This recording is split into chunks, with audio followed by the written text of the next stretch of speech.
आज या ठिकाणी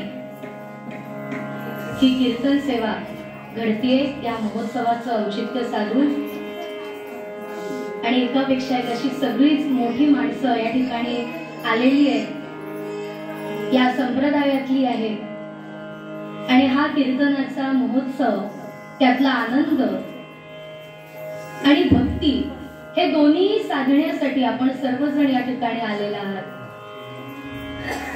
एका बाजूने असं झालंय की आम्ही तिघही जण एकमेकांसाठी तसे नवीनच झालो आहोत कीर्तनामध्ये, आणि हे घडत असताना आपल्या सर्वांच्या आशीर्वादाने आमच्याकडून ही कीर्तन सेवा नीट व्हावी, चांगली व्हावी आणि आपल्या सर्वांना आवडावी अशी त्या विठ्ठल रखुमाई चरणी प्रार्थना करते आणि आपल्याही शुभेच्छा आशीर्वाद आमच्या पाठीशी राहावे अशी इच्छा व्यक्त करते। कृष्ण दयार्णव या संत कवींचा हा अभंग या ठिकाणी घेतलेला आहे। ते म्हणतात की दिनावर बहुहरीची प्रीती। आता हे म्हणत असताना कुठलेही संत किंवा ज्या वेळेला एखादी आपण गोष्ट ऐकतो त्यावेळेला ती उगीच असते का? अजिबात नाही। खरं तर लहान तोंडी मोठा घास घेतेय या ठिकाणी, पण जे काही माझ्या गुरुनी मला शिकवलं, सांगितलं, अनेकांच्या कीर्तनामधून जे ऐकायला मिळालं तेच फक्त आपल्या समोर या ठिकाणी मांडते। हे संत कवी ज्या वेळेला काही लिहितात किंवा आम्हाला मार्गदर्शन करण्यासाठी म्हणून काहीतरी सांगतात, त्या वेळेला नक्की त्यांचा हेतू काय असतो? नेमकं त्यांना काय म्हणायचं असतं? भगवंताची भक्ती करा, नामस्मरण करा, पण कशी भक्ती करा, कसं नामस्मरण करा? आजच्या जर या धावत्या काळामध्ये आपण बघितलं तर आपण खरं तर सगळ्यांचाच जय जयकार करत बसलेलो असतो। आपल्याला ज्या वेळेला ज्या माणसाकडून, ज्या एखाद्या व्यक्तीकडून जे काही हवं असतं ते मिळण्यासाठी आपण त्या माणसाचा जय जयकारच तर करत असतो। मग तेही एक प्रकारचं नाम घेणंच झालं नाही का? मग संतांची काय अपेक्षा आहे? आपण कसं नाम घ्यावं, आपण कशी भक्ती करावी, त्यामागचा हेतू काय आहे? आणि त्या वेळेला हे कृष्ण दयार्णव संत कवी आपल्याला सांगतात की दिनावर बहुहरीची प्रीती। तू कसा होऊन जा भगवंताकडे? दीन होऊन जा।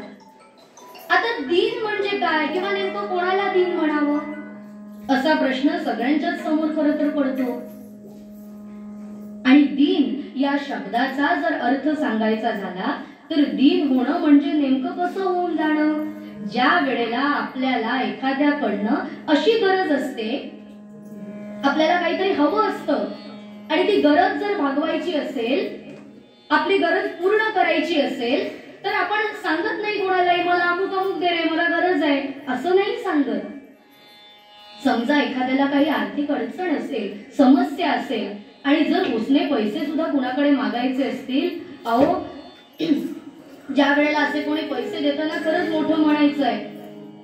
कारण का, आता कुणाच्याही हातातनं धन सुटत नाही, भावच देत नाही, कसलाच भाव देत नाही. मग असं असताना जर आपल्याला त्या आर्थिक अडचणीतून, समस्येतून बाहेर पडायचं असेल आणि जर पैसे हवे असतील तर कसे मागतो? मला जर अमुक अमुक पैशाची गरज आहे, देशील का? असं म्हणणं असतं का हो कधी? अजिबात नाही. त्या वेळेला आपण अगदी दीन होतो. ज्या पद्धतीने आपण ते पैसे मागतो ना, की अमुक अमुक पैशांची गरज आहे, देशील का रे मला, किंवा जमेल का तुम्हाला द्यायला? आणि अगदी आपली ती समस्या सुटेपर्यंत आपण हात धुवून त्यांच्या पाठीमागे असतो. जोपर्यंत आपल्याला 1 रुपया मिळत नाही तोपर्यंत. याला म्हणायचा दीनभाव. कारण आपण अगदी दीन होऊन जातो, अगदी शरणच जातो. कारण का, तर आपल्याकडे आता काहीच नाहीये. पण हा दीनपणा जो आहे, हा दीनभाव जो आहे, तो काम झाल्यानंतर जमतो. पैसे दिले, तुम्ही त्याचे पुन्हा जर फेडलेत पैसे, तर झालं, तुझं माझं देणं काय होतं ते करून झालं. आता आणि कसली नेट, आता आणि कसली मिजाज, आता काही विचारू नको, अशा स्वरूपाचा हा दीनभाव असतो. मग या ठिकाणी संत कवी म्हणतात, असं कामापुरता दीनपणा अपेक्षित आहे का भगवंताला? तर अजिबात नाही. भगवंताला कशा स्वरूपाचा दीनभाव पाहिजे? अगदी भगवंता, हे जे काही माझं चाललेलं आहे, आपल्याला तू या सृष्टीवरती मनुष्य देह देऊन, माणसाचा जन्म देऊन इथं पाठवलेला आहे. आणि जे काही माझ्या हातनं घडतंय किंवा जे काही तू माझ्या करवी करून घेतोय, हे सगळं तुझ्याच कृपेनं चाललेलं आहे. याची जाणीव सदोदित आपल्याला असली तरच तो दीनभाव खरा असतो. आणि असा माणूस, असा मनुष्य भगवंताला कायम लागतो. त्याच्यावरतीच भगवंत प्रीती करतो. म्हणून त्यांनी सांगितलंय बहुहरीची प्रीती. आता बहुहरीची असं म्हटलेलं आहे. वेगवेगळे शब्द आहेत बहुला. बहु म्हणजे हिंदीतली नव्हे बरं का. बहु म्हटल्यानंतर त्याचे खूप, भरपूर असेही शब्द वापरता आले असते, पण ते वापरलेले नाहीत. बहु हाच शब्द वापरलेला आहे. कारण ती प्रीतीच अशी आहे की जी कधीही संपणार नाही. तुम्ही एकदा दीनपणा दाखवलात ना, एकदा दीनभाव दाखवलात ना, की तो भगवंत तुम्हाला अशा पद्धतीने जवळ करतो की त्यानंतर तुम्हाला अजून कुठलं सुख आहे हे पण वाटणार नाही. मग असा भाव, असा दीनभाव आणि असे भक्त हे भगवंताला कायम प्रिय असतात. बरं, मग हा दीनभाव कशा कशामध्ये आणायचा आहे? लक्षात घ्या, आपल्याला ज्या वेळेला हा मनुष्य देह भगवंतानं दिलेला आहे, याच्या आधी कितीतरी लक्ष योन्यांमधनं आपल्याला जावं लागलेलं आहे. ते म्हणतात ना, पुनरपि जननम पुनरपि मरणम पुनरपि जननम पुनरपि मरणम पुनरपि जननम पुनरपि मरणम पुनरपि जननम पुनरपि मरणम पुनरपि जननी जठरे शयनम पुनरपि जननी जठरे शयनम भज गोविंदम भज गोपालम भज गोविंदम भज गोपालम पुनरपि जननम पुनरपि मरणम पुनरपि जननम पुनरपि मरणम पुनरपि जननम पुनरपि मरणम पुनरपि जननी जठरे शयनम भज गोविंदम भज गोपालम भज गोविंदम भज गोपालम भज गोविंदम भज गोविंदम भज गोविंदम भज गोपालम. पुन्हा जन्म पुन्हा मृत्यू, पुन्हा जन्म पुन्हा मृत्यू या जाळ्यामध्ये आपण अडकलेलो असतो आणि शेवटचा टप्पा हा मोक्ष. मग तो जर मिळायचा असेल तर हे सगळं घडत असताना, चालू असताना भज गोविंद सांगितलंय, भज गोपालम. पण भजायचं कसं? त्यावेळेला कोणता भाव मनामध्ये असला पाहिजे? अहो, एक साधा दृष्टांत देते आपल्याला. की एकदा असा प्रसंग घडतो, एक व्यक्ती असते आणि त्या व्यक्तीचा एक मित्र, हे दोघंही ठरवतात की आता आपण एकदा काशी यात्रेला जाऊन येऊया. सगळं झालेलं आहे आपलं आणि आता आपण काशी यात्रेला जाऊया. असंच असतं, नाहीतरी सगळं झाल्यानंतर सगळं आठवत जातं. आणि काशी यात्रेला जाऊया असं त्यांनी म्हटल्यानंतर या मित्रानं त्याच्या सांगितलं, हे बघ सकाळी बरोबर 7 वाजता आपल्याला निघायचंय, पायी प्रवास करायचा आहे, त्याच्यामुळे सगळं काय ते शिस्तीत घे, सगळं काय ते बरोबर घे. म्हणाला ठीक आहे. आणि याची सवय रोजची कसली, पूजा पाठ संध्या सगळं व्यवस्थित करायचं, देवघर मोठं, आणि बसलेत महाराज पूजा करण्यासाठी. बरं, जायचं म्हटल्यानंतर पायात चांगली चपला तर पाहिजेच. पायी चालणार म्हटल्यानंतर चांगली वाहन असेल तरच माणूस चालू शकतो पुढे, नाहीतर कसा चालेल, नाहीतर थांबत थांबत जावं लागेल. म्हणून हा काय ठरवतो की आपण ही चपला आधी नवीन घेऊया, नाहीतर दुरुस्त तरी करूया. जरा फाटलीये त्यामुळे जरा दुरुस्त करायला देऊया असा विचार करून यानं ती चपला दुरुस्त करण्यासाठी म्हणून दिली आदल्या दिवशी.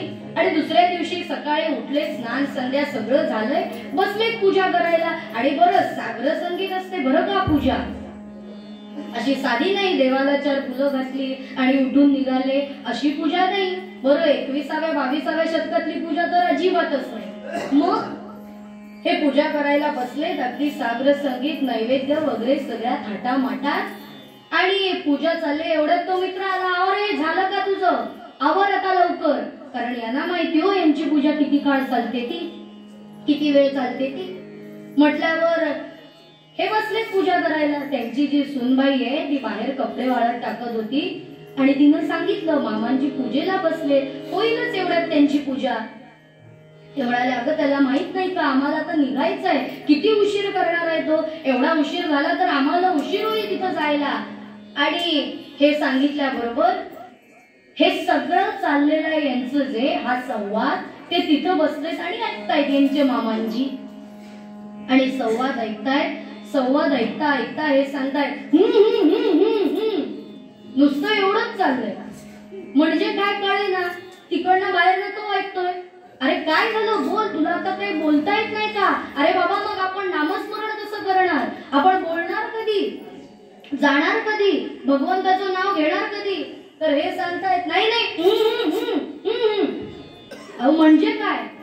आणि तोंडानं मात्र बोलत का नाहीये, कारण भगवंताची स्तोत्र म्हणतायत, चालू आहेत त्यांचे पूजाविधी, म्हणून बोलणार कसं, म्हणून बोलत नाही, खाणाखुणा चालल्यात. आणि शेवटी या सुनेला त्यांनी विचारलं की अगं याचं चाललंय तरी काय.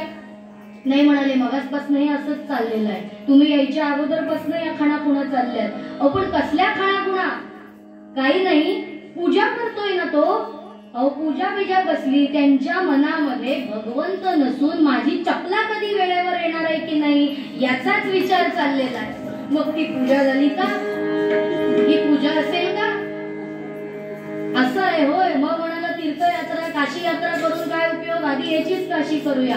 आणि मग म्हणजे काय, यालाच आधी समजवूया की आपण तिथं जे जातोय त्याच्यासाठी अरे आधी पाय स्वच्छ राहायला नको, आधी मन स्वच्छ कर, आधी इथून शुचिरभूत हो, इथून चांगला हो, मनात आधी देवाला आणायला शिक, मगच तू देवापर्यंत पोहोचशील. आणि भगवंताला जर काही अपेक्षित असतं तर हेच असतं की आपल्याला अजून काही नको. अहो भगवंताकडे सगळं आहे, आपण एक एक काहीतरी भगवंताला अर्पण करतो. अमुक प्रत्येक जण आपल्या ऐपतीप्रमाणे काही ना काहीतरी भगवंताला देतच असतो. मग कोणीतरी अगदी सोन्याचा हार म्हणून देतील, कसला मुकुट म्हणून करतील, पण भगवंत सांगतात या सगळ्याची मला काय गरज, हे सगळं मला काही नको आहे. मला जर काही देणार असशील ना तर ते फक्त प्रेम दे, तुझा दीन भाव दिसू दे की खरंच तुला वाटतंय. तुझ्या तळामध्ये असणारा जो मळ आहे ना तो काढून टाक आणि त्या तळमळीनं माझ्याकडे ये. जर तसा तू आलास तर अरे मला आणि तुला कोणीही वेगळं करू शकणार नाही. आणि हे जर करायचं असेल तर मनापासून भजायला शिक, दीन हो. पण आपल्याकडे दीनभाव असा असतो. असा प्रसंग घडला, एक दिवशी देवळामध्ये मंदिरामध्ये एक जण आले आणि म्हणाले नमस्कार वगैरे सगळा केला आणि घड्याळाकडे नजर गेली यांची. म्हणाले काय घड्याळात नाही वाजलेत बरोबर, कालच सेल बदललेले आहेत. नाही नाही वाजलेत बरोबर ते ठीक आहे हो, पण म्हणाले माझं नाव का तिथं आलेलं नाही, अमुक अमुक यांच्याकडून सप्रेम भेट असं का आलेलं नाही. अरे अर्पण केलंयस ना, भगवंताला दिलंय ना, मग त्याचा गाजावाजा कशाला. हा दीनभाव पाहिजे काय हो, मी दिलंय भगवंताला हे पाहिजे का. हा मीपणा जर असेल तर भगवंताच्या आणि आपल्यामध्ये तो मीपणाच उभा राहतो. आणि असं जर झालं तर आपण भगवंताच्या प्रीतीला पात्र ठरत नाही, भगवंत आपल्याला ओळखत सुद्धा नाही. अनेकदा असं म्हटलं जातं बघा की मग त्याच्यापेक्षा माणसा परस मेंढरं बरी, ती निदान आपलं काम तरी करतात आणि निघून जातात. हे म्हटलेलं आहे. मनामध्ये एक भाव असला पाहिजे. जर मनामध्ये तो भाव नसेल, जर आपली इच्छाच नसेल की भगवंताला आपण दिसलं पाहिजे, भगवंतानं आपल्याला पाहिलं पाहिजे, भगवंताने आपल्यावरती प्रेम केलं पाहिजे, हे जर आपल्याला वाटत असेल तर जे भगवंताला अपेक्षित आहे, भगवंताला जे हवंय ते आपण भगवंताला देणं हे आपलं काम आहे, हे आपलं कर्तव्य आहे. नाहीतर मनी नाही भाव देवा मला भाव, मनी नाही भाव देवा मला भाव, हो मनी नाही भाव देवा मला भाव.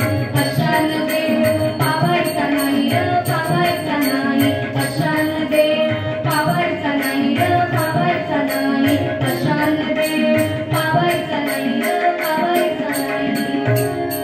आमच्या तिकडे आम्ही गोव्यामध्ये म्हणतोय की मनामध्ये जर भाव नसेल तर तो भगवंत, तो ईश्वर आपल्याला पावणार नाही. पण सकाळी पॉक पॉक करत पाववाला येतो ना, तो पावेल कदाचित, तो आपल्याला व्यवस्थित पावतो, कारण त्याचंही काम व्हायचं असतं आणि आपलंही व्हायचं असतं नाश्त्याचं. हे असल्यामुळे मनामध्ये जो भाव अपेक्षित आहे, जो भाव हवा असतो, जो भाव भगवंताला आवडतो, तो म्हणजे फक्त दीन भाव, प्रेम भाव.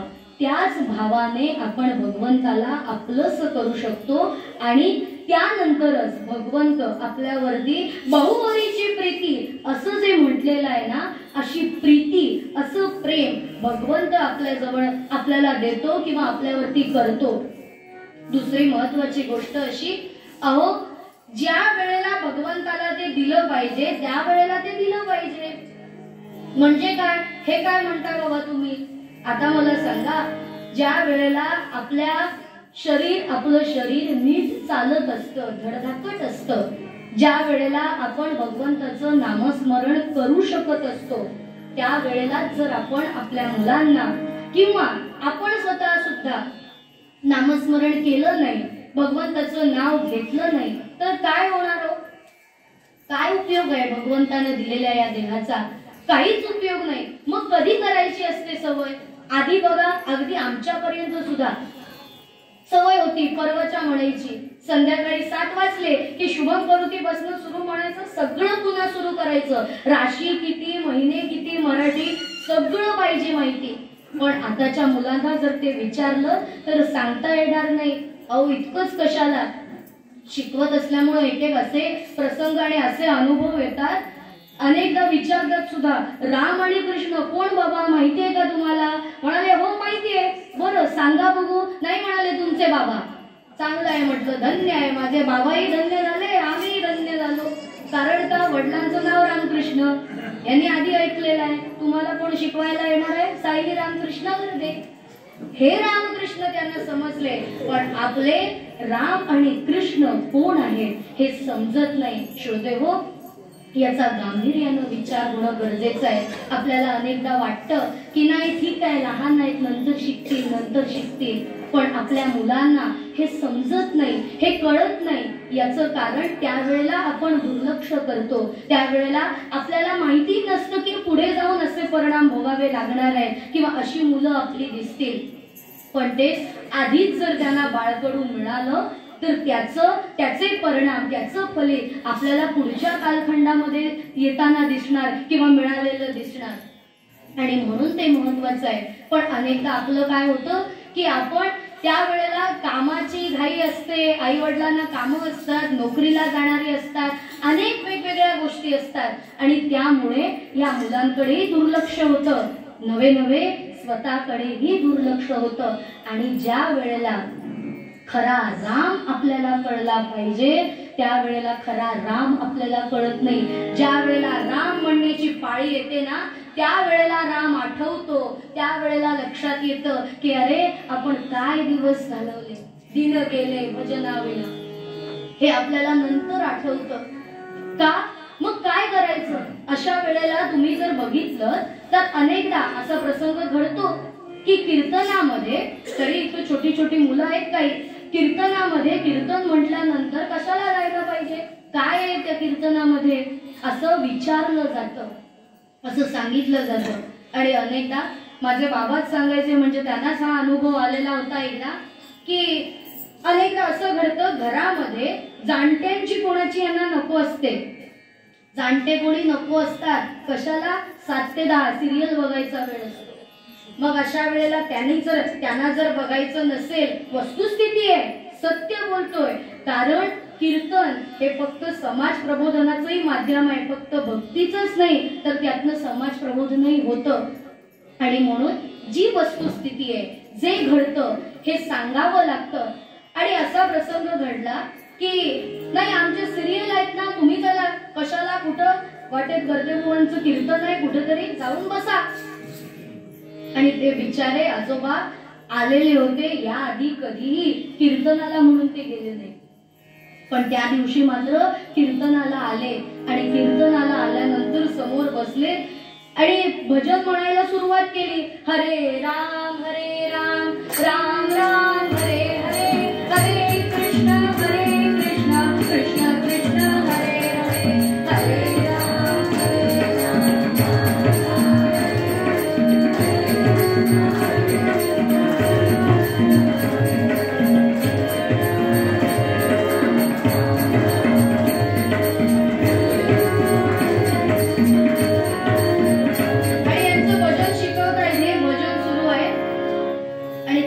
आजोबा बसलेले. या आधी कधी हरे राम काय हो, राम सुद्धा म्हटलं नाहीये, कारण का त्यावेळेला सगळे दिवस गेले, काम आणि काय काय काय म्हणत दुर्लक्ष केलं गेलं.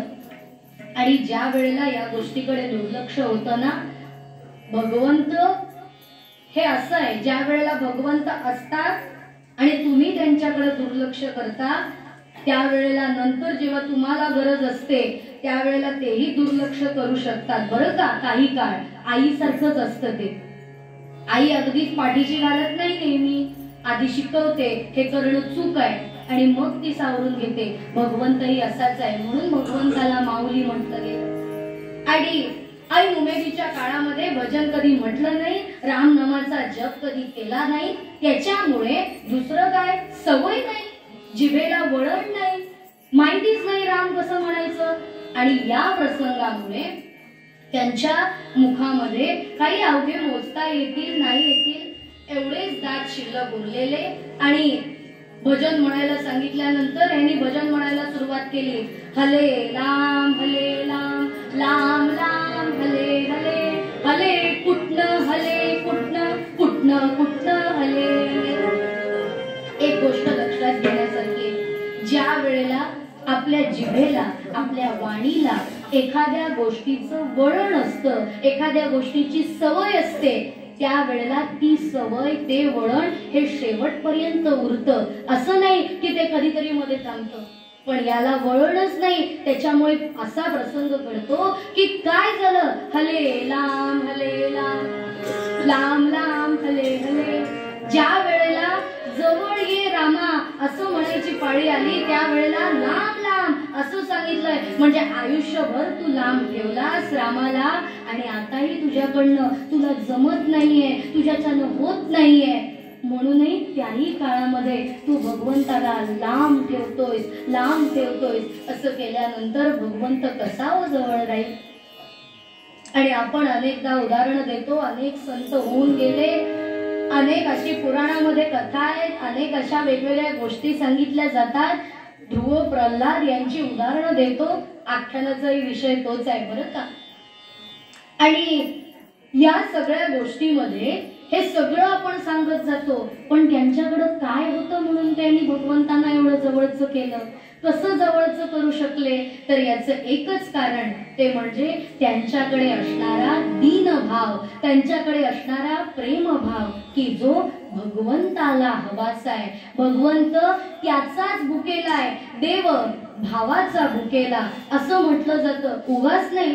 मग हा दीनभाव, हा प्रेमभाव जर भगवंताला आपण दिला तर विचार करा, बहुहरीची प्रीती असं जे कृष्ण दयाळू आहे संत कवी आपल्याला सांगतात ना, हे किती सार्थकी ठरेल आणि हे सत्य कितपत आहे हेही आपल्याला कळेल. एवढंच नाही, गणिका अजामिन यांच्या बाबतीमध्ये असं म्हटलं जातं, नामे करले.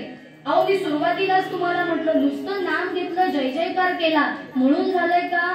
अजिबात नाही. तर त्यांच्यामध्ये हा दीन भाव होता, हा प्रेम भाव होता आणि त्याचा परिणाम असा की मग भगवंतांनी त्यांना आपलंसं केलेलं आहे, त्यांना आपल्या जवळ स्थान दिलेलं आहे.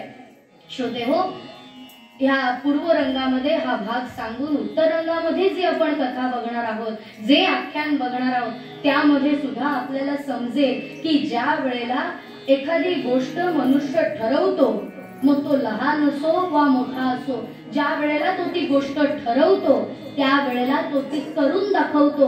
आणि नुसतीच करून दाखवतो का? तर तसं अजिबात नाही. त्याची जिद्द असली पाहिजे, पण ती सुद्धा कशी? मी हे करून दाखवणार अशी नाही. भगवंता माझ्याकडनं करवून घे, हा दीन भाव, हा प्रेमभाव मनामध्ये जर असेल तर श्रोते हो, आपल्याला भगवंत दूर राहणार नाही आणि आपण भगवंतापासून दूर राहणार नाही. पूर्व पद्यात संत कृष्ण दयाळू वरे संत कवी म्हणतात,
श्रोते हो, थोडा वेळ भगवंताचं नामस्मरण करूया. किती वेळ?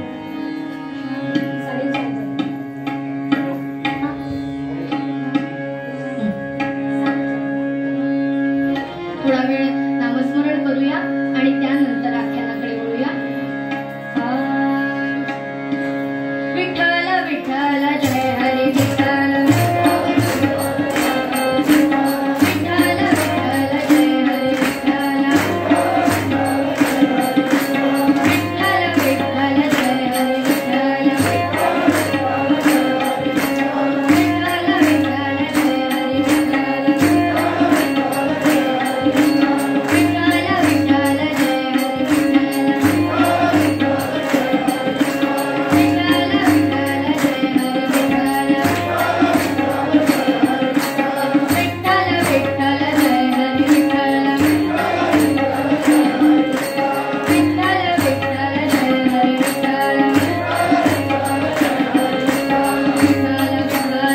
हरी विठ्ठल,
एक राजा होऊन गेला.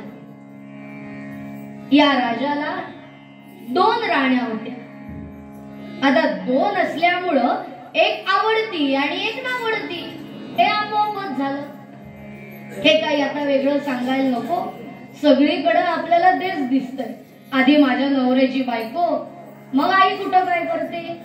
यामधून आपल्याला हेच दिसतं की या राजाच्या 2 राण्या 2 मिळाल्या की एक आवडती एक नावडती हे होऊनच जात. बर, यांची नावं काय काय हो? सुरुची आणि सुनीती अशी त्यांची नाव.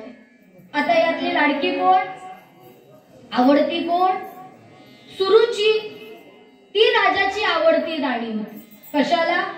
अहो, सुरुची दिसायला काय सुंदर, गोरी गोरी पान, सरळ नाक, हरणासारखे टपोरे डोळे, काळे भोर लांब सडक केस, सिंह कटी, गोड बोलणं जे आम्हाला कधी जमत नाही. असं काहीच असल्यामुळं ती राजाची तेवढी आवडती होती. आणि सुनीती काय, बिचारी साधी भोळी, काळी सावळी, साधारण आमच्यासारखी.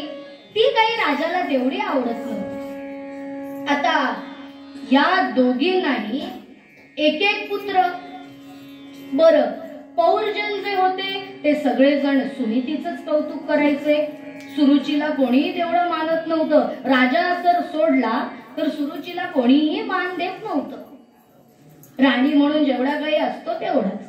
पण आवडती जर राणी कुठली तर ती मात्र सुनीती व्हायची. सगळ्यांची आवडती, सगळेजण तिचं कौतुक करायचे. आणि हे तिचं कौतुक सुरुचीला काही सहन होत नव्हतं. या दोघींनाही एक एक पुत्र. आता सुरुचीच्या मुलाचं नाव उत्तम आणि सुनीतीच्या मुलाचं नाव ध्रुव बाळ.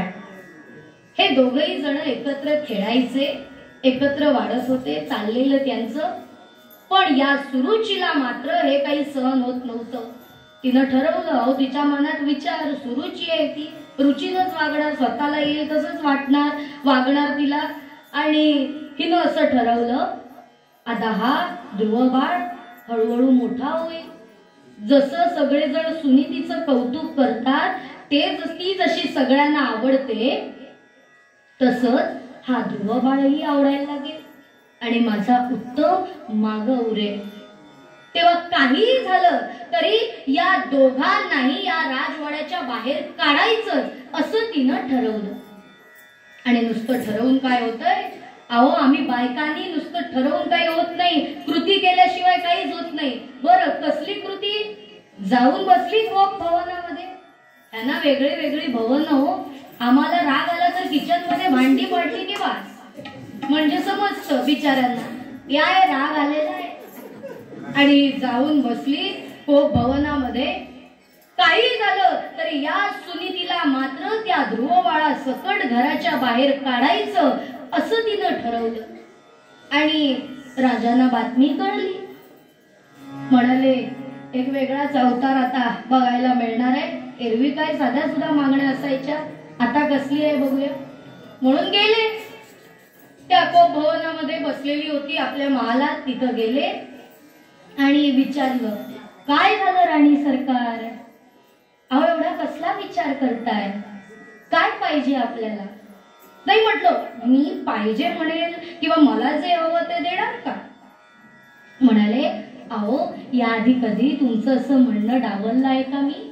तुम्हाला जे जे पाहिजे ते सगळं दिलेलं आहे. नाही, ते सगळं बरोबर आहे, पण आता मी जे काही मागणार आहे ते मला नाही वाटत तुमच्याच्याने देणं शक्य होईल. अहो, असं काय म्हणताय? काय हवंय ते तरी सांगा. त्याबरोबर या सांगताय. नाही म्हटलं, एक लक्षात घ्या महाराज, एक वेळ एका म्यानात 2 तलवारी सहज जाऊ शकतील. अच्छा, मग?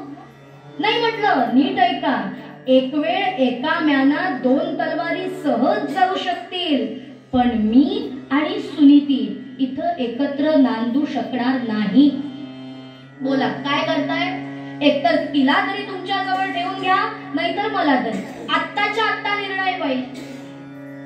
आता असं विचारल्यानंतर आणि या राजांना काय किंमत करणार हो आधी नीतीजी.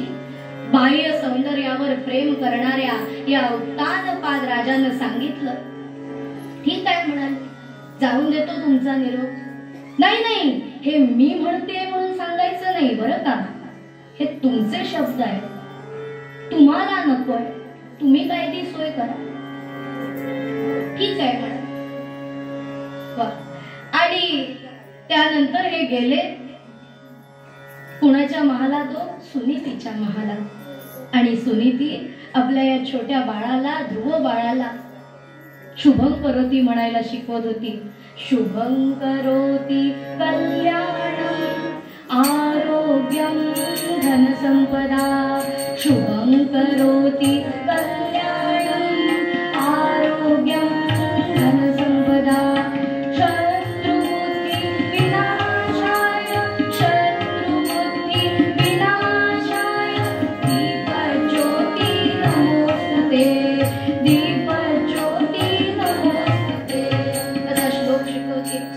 विष्णूच्या ध्यानाचा श्लोक शिकवते. विष्णू जिष्णू महाविष्णू प्रभो विष्णू महेश्वर. हे सगळं हा म्हणतोय, पर्वच्या म्हणणं चालू आहे. सगळी पर्वच्या म्हणून झाली. यांना देवाऱ्यातील त्या विध्वर विष्णूच्या मूर्तीकडे बघितलं, नमस्कार केला, आईला नमस्कार केला, मातृदेवो भव. आणि आई सांगते, ध्रुव बाळा जा तुझ्या बाबांना नमस्कार करून ये. एवढं सांगणार आणि हा उठणार, मागे वळून बघतो, तोच मागे उत्तानपाद राजे उभे होते, त्यांनाही नमस्कार केला, पितृदेवो भव. आणि हा खेळण्यासाठी म्हणून निघून गेला. राजे आले, ते पाहिलं आणि राणी उठून उभी राहिली. बरं का, ती विचारतीये, काय झालं महाराज? विचारण्याची पद्धत बघा, प्रश्न बघा कसे आहेत ते. काय झालं महाराज? अहो आज इथे माझ्याशी काही काम होतं का? आज अचानक इथं आलात? राज्यावर काही संकट वगैरे आलंय का? एवढे प्रश्न विचारते आणि असे प्रश्न विचारते. हे ऐकलं मात्र उत्तानपाद राजांना तरी हे निदान एवढी माणुसकी तरी होती हो शिल्लक. तू या घरातनं निघून जा असं कसं सांगतील ते? त्यांच्याच्याने शक्य होईना. तिनं पुन्हा विचारलं, महाराज काय झालं? अहो एवढे असे तुम्ही अस्वस्थ कधी नसता, काय झालं? मी काही मदत करू शकते का? तर त्यावर उत्तानपाद राजे सांगतात, हे बघ सुनीती, जर तुला अगदी खरं सांगायचं तर सुरुची असं म्हणतीये की एक वेळ एका म्यानात 2 तलवारी सहज जाऊ शकतील, पण तुम्ही दोघी इथं एकत्र नांदू शकणार नाही. हे बघ, माझं तुझ्यावरती असं अन्याय करायला माझं मन तयार होत नाहीये, पण मी तरी काय करू? ठीक आहे महाराज, तुम्ही तरी काय करणार? अगदी बरोबर, ठीक आहे, एवढंच करा, शरयू नदीच्या काठावरती मला आणि ध्रुव बाळाला माझ्या एक आश्रम बांधून द्या, आम्ही तिथं आनंदानं राहू, बाकी काही मागणी करणार नाही. ठीक आहे म्हणाले महाराज. आणि शरयू नदीच्या काठावरती यांना आश्रम बांधून दिलेला आहे आणि दोघंही राहतायत, हा ध्रुव बाळ आणि त्याची आई ही सुनीती. श्रोते हो, सुनीतीनं वागणाऱ्यांचे विचार हे दुसऱ्याला त्रास देण्यासाठी नसतातच नव्हे. आणि ही दोघंही जण त्या ठिकाणी राहतायत. मध्ये मध्ये या ध्रुव बाळाला आपल्या वडिलांची खूप आठवण यायची. हो, माझे बाबा कुठे आहेत, उत्तम कुठे आहे? अहो बरोबर खेळणारी पोरही, मोठी माणसं सगळ्या गोष्टी आपल्याला दिसतात, ठेवतात डोक्यामध्ये, मनामध्ये ठेवतात, पण मुलांचं तसं नसतं. आज भांडली की उद्या एकत्र होतात. उद्या कशाला, अगदी 5 मिनिटात. आणि हा विचारतोय, माझा उत्तम पण नाहीये गाई, मी खेळू कोणाजवळ? अरे बाळा, हा आश्रम बांधून दिलाय ना, इथं इतरही आश्रम आहेत की, ती मुलं आहेत, खेळ त्यांच्या बरोबर. एवढा विचार केला मात्र हा मुलगा गेला खेळायला. आणि ती सगळी जण अशी मुलं जमलेली आहे. बरं, त्यामध्ये काही अशी मुलं होती ज्यांना माहिती होतं हा उत्तानपाद राजांचा मुलगा आहे, काही जणांना माहिती नव्हतं. खेळता खेळता खेळता त्यांचं असं ठरलं, अरे आम्ही एकमेकांना तेवढे ओळखत नाही म्हणाले. मग काय करूया, प्रत्येकानं आपापली ओळख करून द्या, नावं सांगा, कुठून आलाय, काय करताय. ते म्हणाले ठीक आहे. प्रत्येक जण नावं सांगतोय आपली आपली. आणि ध्रुव बाळाची पाळी आली. ध्रुव बाळानं सांगितलं, माझं नाव ना ध्रुव. बरं, तुझ्या वडिलांचं नाव काय? माझे वडील उत्तानपाद राजे आहे. काय, उत्तानपाद राजे? आणि तुझे वडील? अरे काय खोटं बोलतोय, तुझे वडील जर राजे आहेत तर तुम्ही इथं आश्रम बांधून राहिला असतात का? काहीतरी सांगू नकोस. अरे नाही, खरंच सांगतोय.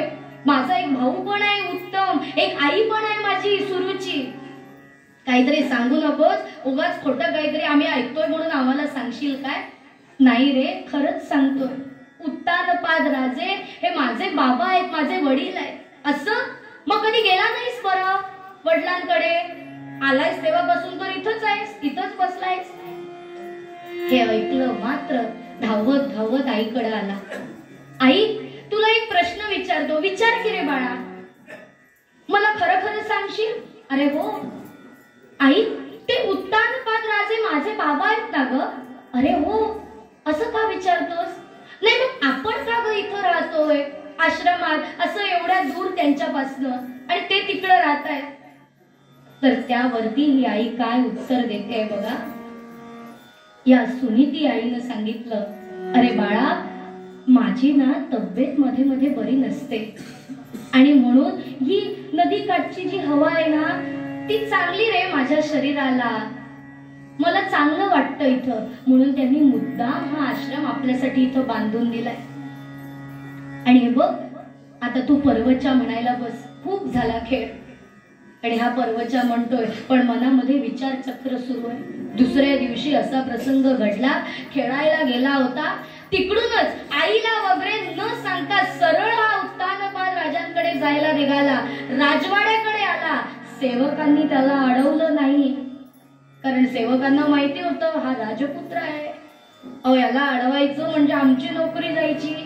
प्रत्येकालाच आपल्या नोकरीची काळजी असते हो, आणि हा राजपुत्र आहे, याला कसं अडवणार असा विचार केला, आणि त्याला आत जायला दिलं. आत गेला आणि थेट गेला तो उत्तानपाद राजे म्हणजे आपले वडील यांच्या महालाकडे गेला. आणि तिथंच उभं राहून बघितलं. बघतोय तर काय दृश्य दिसलं याला. हे उत्तानपाद राजे आपल्या एका मांडीवरती, आपल्या उजव्या मांडीवरती उत्तमला घेऊन बसलेले आहे. त्याच्या पाठीवरनं हात काय फिरवत आहे. हे सगळं दृश्य बघितलं आणि तिथूनच यानं विचारलंय, बाबा बाबा, मी आलोय, तुमचा ध्रुव बाळ आलोय. मी येऊ का तुमच्या मांडीवर बसायला? तुमची डावी मांडी रिकामी आहे, मी येऊ का तिथं बसायला? हे विचारलं मात्र या उत्तानपाद राजांनी ध्रुव बाळाकडे बघितलं. ध्रुव बाळाकडे बघितलं आणि मान खाली घातली. या ध्रुव बाळाला वाटलं, अरे असं का करतायत माझे बाबा? हा, कदाचित आपल्याच वडिलांच्या मांडीवरती बसायला परवानगीची काय गरज आहे? मी परवानगी घेतली, विचारलं म्हणून रागावले असतील असा विचार केला, आणि जो धावत गेला तो डावी मांडी रिकामी होती त्या मांडीवर टुळूक करून उडी मारून बसला. मात्र साहजिकच पुत्र प्रेम जागृत झालं, आणि या उत्तानपाद राजांचा डावा हात त्या ध्रुव बाळाच्या अंगावरती फिरू लागला. त्याचे गालगुच्चे घेत होते, त्याच्या डोक्यावरनं हात फिरवतायत. पुत्र प्रेम जागृत झालंय. दोन्हीही आपल्या या मुलांना अतिशय प्रेमानं कुरवाळत बसले ते उत्तानपाद राजे. आणि नेमकं त्याच वेळेला एक दासी तिकडनं निघाली होती. त्या दासीनं हे दृश्य बघितलं आणि गेली ती थेट त्या सुरुचीच्या महालात गेली आणि त्यांना सांगते, महाराणी महाराणी, अहो ऐकलं का, पाहिलं का, काय झालंय ते? म्हणाली, काय झालं? अगं एवढं आभाळ कोसळण्यासारखं काय करतेस? अहो आभाळ कोसळायचं काय, काय झालंय ते बघा. आभाळ कोसळण्यापेक्षा जास्ती झालंय. अगं एवढं काय झालंय? यांना मीठ मसाला लावून सांगायची सवयच हो, काय झालेलं असेल तर. आणि ही विचारते, काय झालंय नक्की सांगशील का? राज्यावर काही संकट आलंय का? हे बघ, तसलं काही झालं असेल तर ते मला काही सांगू नकोस, ते महाराज काय ते बघून घेतील. अहो राज्यावर नाही महाराणी, तुमच्यावरती संकट आलंय. माझ्यावरती म्हणजे? नाही म्हटलं, पोचलं नाही वाटतं तुमच्यापर्यंत. अगं झालंय काय, किती वेळ लावशील सांगायला? अहो नाही, सांगते सांगते. नाही म्हटलं, तुमच्या सवतीचा मुलगा आलाय. कोण? ध्रुव बाळ आलाय. कुठं आहे? बरोबर कोण आहे? बरोबर कोण आहे म्हणून काय विचारता? बरोबर प्रत्यक्ष महाराजच आहे. काय? एवढंच नाही, अहो त्याला मांडीवरती काय बसवलंय, त्याच्या अंगावरचा हात काय फिरवताय, त्याचे गालगुच्चे काय घेताय, बाई बाई बाई काय प्रेम चाललंय असं म्हणतेस? महालात बसले, आताच बघते असं म्हटलं, ताड ताड ताडताड ताडताड ताडताड उठली आणि गेली राजांच्या महालाकडं. बघितलं तर हे बसलेले आहेत समोर आणि तिथूनच ओरडली, ए ध्रुव बाळा खाली उतर, या मांडीवर बसण्याचा अधिकार तुला नाहीये. या ध्रुव बाळाला बिचाऱ्याला काहीच कळेना हो, काय चाललंय ते. याच्या मनामध्ये असा विचार आला, हा मी बाबांना आधी भेटलो, आईला भेटलोच नाही, म्हणून आई रागवली असेल का, असा विचार करतोय. याला काही कळेना, आई म्हणून तिला हाक मारणार, अरे एक शब्द बोलू नकोस, या मांडीवरून खाली उतर. अरे तुला या मांडीवर काय, या गादीवरही बसण्याचा अधिकार नाहीये, तो फक्त आणि फक्त माझ्या मुलाचा आहे. हे बघ, अरे तू जर माझ्या उदरी जन्माला आला असतास ना, तर तुला या मांडीवरती बसण्याचा अधिकार होता, पण तू त्या सुनीतीच्या उदरी जन्माला आलास, त्यामुळे या मांडीवर बसण्याचा अधिकार तुला नाही, खाली उतर. पण हा काही खाली उतरायला तयार नाही. एक वार बाबांकडे बघतोय, आईकडे बघतोय, अरे कसले हो राजे, मान खाली घालून बसले, काही बोलायला तयार नाही. हे बघितलं मात्र ही तरतर तरतर चालत आली, ते बसले होते तिकडे, त्याला खाली खेचलं आणि एक थोबाडीत लागून गेली आणि सांगितलं, जा ध्रुव बाळा जा, तुझ्या आईला जाऊन सांग, मी सुरुचीनं तुझ्या थोबाडीत मारलीये, तुझ्या आईला जाऊन सांग. हे बघ, तुला एकच सांगते, या पुढचा जन्म ना माझ्या उदरी घे. पोरा ये माझे उदरी, मग या पैसे मांडीवरी. पोरा ये माझे उदरी, मग या पैसे मांडीवरी. पोरा ये माझे उदरी, मग या पैसे मांडीवरी.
असेल ना की ज्या जाग्यावरून तुला कोणी कधी उठ म्हणणार नाही, तर असं स्थान तुला तो श्रीहरी देईल. पण हे बघ, त्या श्रीहरीला प्राप्त करून घेणं काही सोपं काम नाहीये, पण या जाग्यावर मात्र तुला बसण्याचा अधिकार नाहीये, एवढं सांगितलं मात्र. आणि हा ध्रुव बाळ अहो बिचाऱ्याच्या गालपाटात मारलेली आहे. एवढं कोवळं बाळ, ते छोट बोट उमटलेली आहे आणि तसाच रडत रडत रडत रडत रडत आपल्या आईकडे आला. आईला घट्ट मिठी मारली. आई विचारते, अरे बाळा काय झालं, काय झालं तुला, का रडतोयस असा, कोणी काही बोललं का तुला? श्रोते हो, अहो दुसऱ्यांना कोणी आपल्या मुलाला साधे डोळे मोठे केले ना तरी आपल्याला काहीतरी होतं, आपल्याला वाईट वाटतं. आणि या मुलाला तर मारलेला आहे का फक्त वडिलांच्या मांडीवर बसला म्हणून. आणि आईला घट्ट मिठी मारली. काही नाही, फक्त ओक्सा बोक्षी रडतोय आणि काही नाही. अरे बाळा काय झालं सांग तरी. हे बघ, कोणी चेष्टा मस्करी केली का तुझी बाहेर, आवडलं नाही का तुला, हे बघ मी जाऊन सांगते त्यांना, पण बोल रे बाळा, असा रडू नकोस. नाही का आई? अरे मग काय झालं? आई मला खरं खरं सांगशील, खरं खरंच माझे बाबा उत्तानपाद राजे आहेत ना ग? अरे हो रे बाळा, किती वेळा विचारशील काय झालं? मग आई, त्यांच्या मांडीवर बसण्याचा अधिकार मला नाहीये का ग? म्हणजे काय झालं ध्रुव बाळा? आई, एक म्हणजे मला माफ कर, मी तुला न सांगता वडिलांना भेटायला गेलो आणि त्यांच्या मांडीवर जाऊन बसलो. एवढ्यात ना सुरुची आई आली ग तिकडे. तिला आवडलं नाही, तिनं खाली खेचलं मला आणि आई तिनं मला मारलं ग. तिनं गालपाटात मारली माझ्या आणि सांगितलं तुझ्या आईला जाऊन सांग की यापुढे माझ्या उदरी जन्माला ये तरच तुला या मांडीवर बसण्याचा अधिकार आहे. असं असतं का ग आई? सुनीतीनं सांगितलं, तुला कळलं ना तुझी चूक? कळली ना तुला तुझी चूक? पहिली चूक तू मला न सांगता गेलास, ही पहिली चूक झाली तुझी. यापुढे असं आईला न सांगता कुठेही जायचं नाही बरं का? आणि हे बघ, कोणी वाईट नाही रे, कदाचित काहीतरी झालं असेल त्यांचं म्हणून असं बोलले असेल. नाही नाही आई, काही झालं नव्हतं. हे बघ, तिनं मला एक गोष्ट सांगितली. काय? तिनं मला काय सांगितलं माहितीये? की अशी जागा जर तुला हवी असेल की ज्या जाग्यावरून तुला कोणी उठ म्हणणार नाही, तर अशी जागा तुला तो श्रीहरी देऊ शकतो. खरंय रे बाळा, खरंय. तुझ्या आईनं जे सांगितलं ना, सुरुची आईनं जे सांगितलं ना, ते अगदी खरंय. असं? मग आई, हा मी आता निघालो. कुठं निघालायस? अगं त्या नारायण प्राप्तीसाठी निघालोय. त्या श्रीहरीला मी शरण जातोय, त्याचे पाय मी घट्ट करतो. अगं इथं राहून तरी काय करू ग? तो मला जागा देणार आहे ना, तो मला त्याच्या जवळ घेणार असेल ना, आणि तो जर मला खरं सांगणार असेल ना, तर आई मी त्याच्याकडे जातो ग. उभा होता तैसाची जाय वेगी, उभा होता तैसाची जाय वेगी, रडत पाठी लागली माय मार्गी. उभा होता तैसाची जाय वेगी, रडत पाठी लागली माय मार्गी.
कशासाठी? तर ध्येय प्राप्त करायचंय. कसलं ध्येय?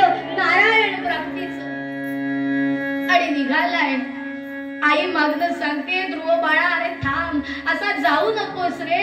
अरे तुझ्याशिवाय आहे तरी कोण मला? मी जगू कोणासाठी? अरे तुझ्यासाठीच तर मी जगते रे. महाराजांकडे तर नाहीये, महाराजांनी सोडून दिलाय. आणि बाळा जर असा तूही मला सोडून गेला तर मी कुणाकडे बघून जगायचं रे?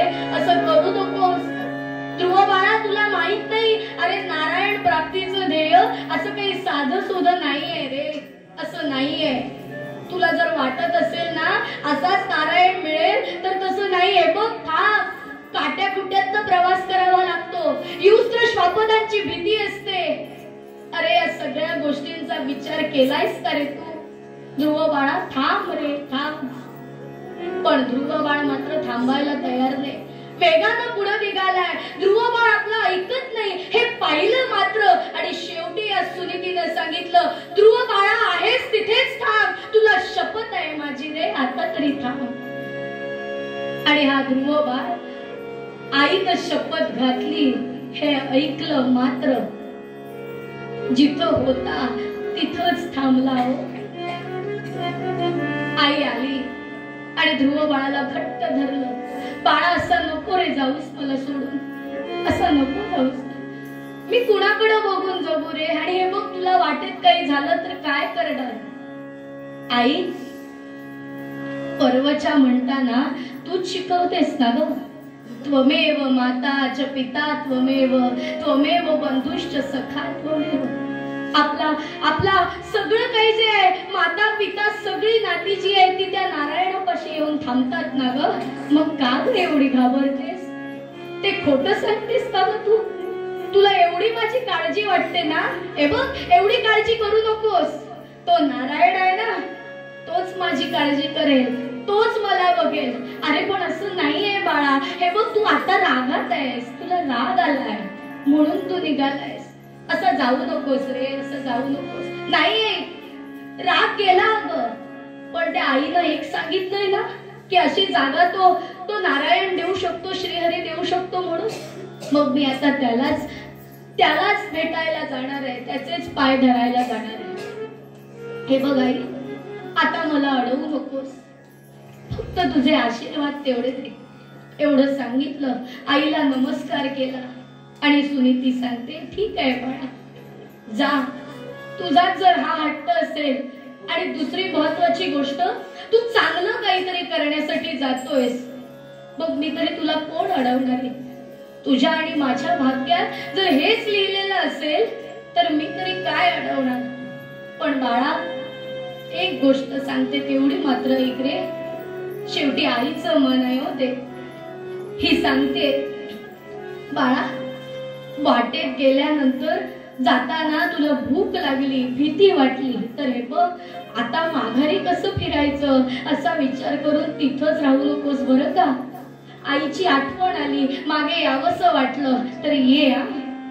मी आहे अरे, इथंच थांबेन कायम तुझ्यासाठी. जा बाळा जा, उच्च ध्येय प्राप्तीसाठी निघालायस, जा असं म्हटलं.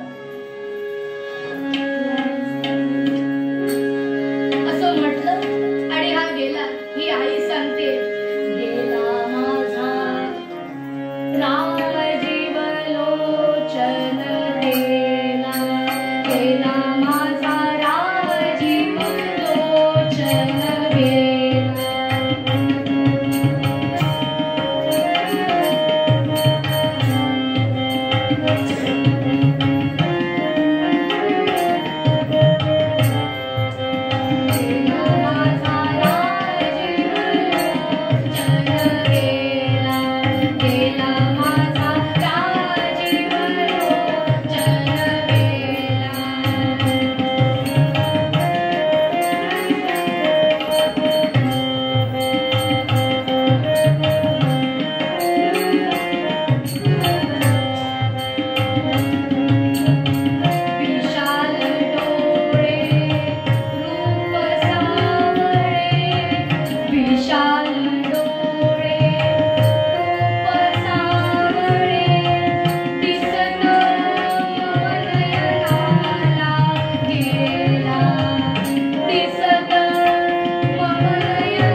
बातमी काही थांबतीये का? राजपुत्र असा निघून गेलाय म्हटल्यावर अगदी वाऱ्यासारखी बातमी पसरली. राजपुत्र निघून गेलाय. बरं कशासाठी निघून गेलाय?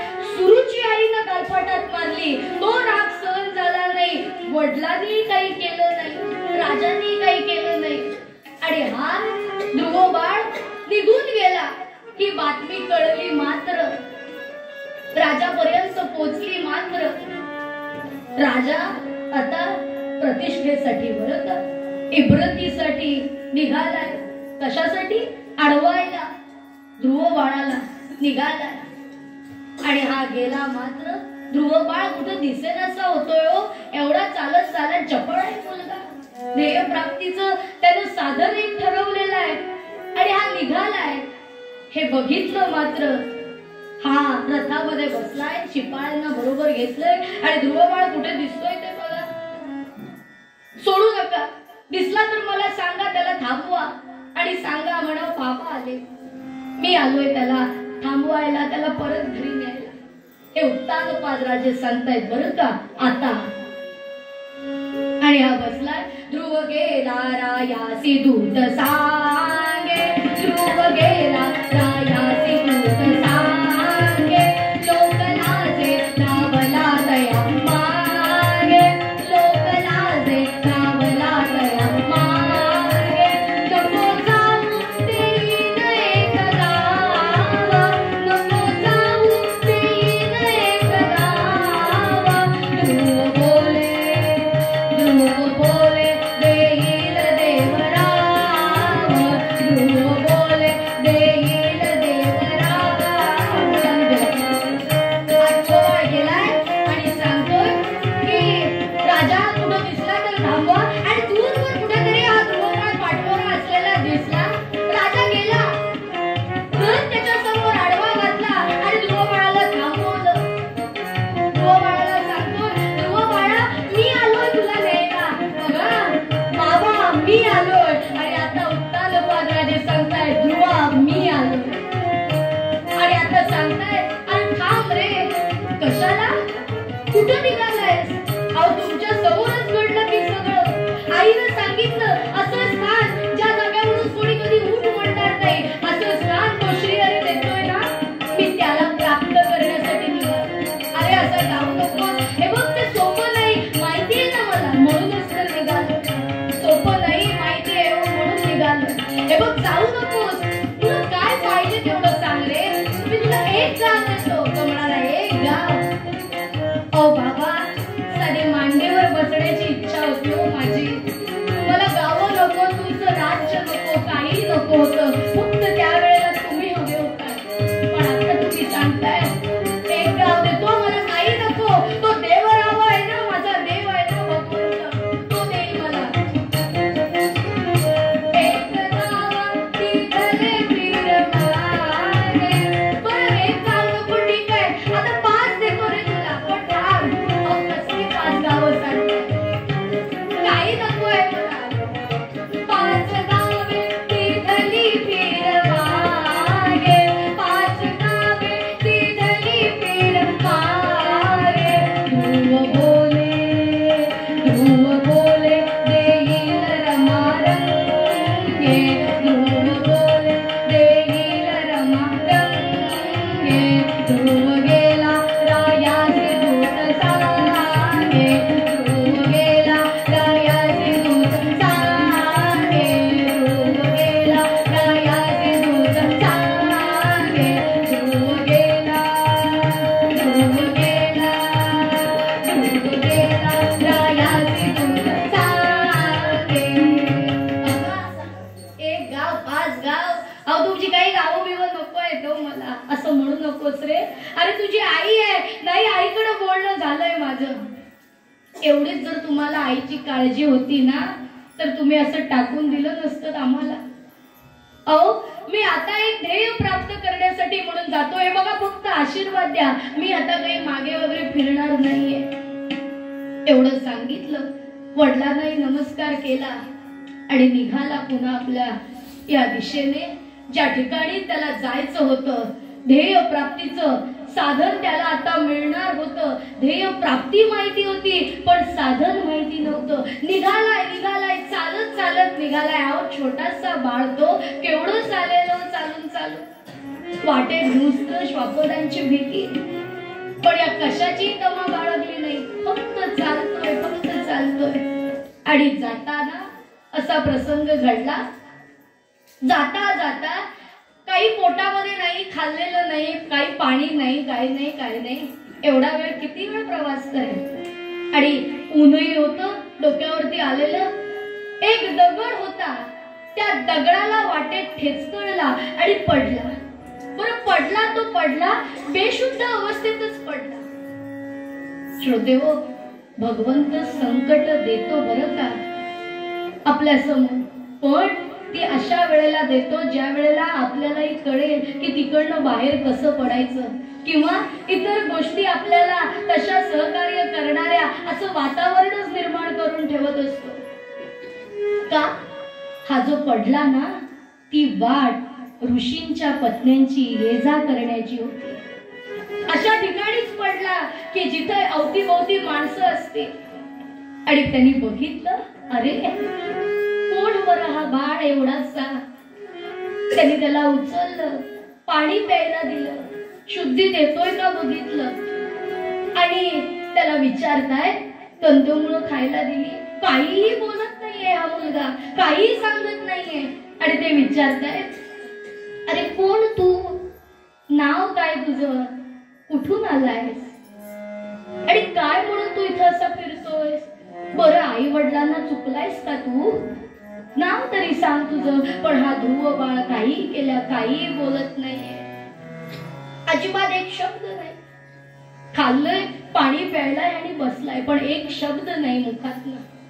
मग त्यांनी म्हटलं, हे बघ बाळा, तू आम्हाला ना तुझ्या आई वडिलांचं नाव सांग, आम्ही तुला त्यांच्याकडे नेऊन सोडतो. एवढं सांगितलं मात्र हा सांगतोय आई वडिलांकडे नेऊन सोडतो हे त्यांनी म्हटलं. आणि हा सांगतोय, ऋषींच्या पत्न्या ते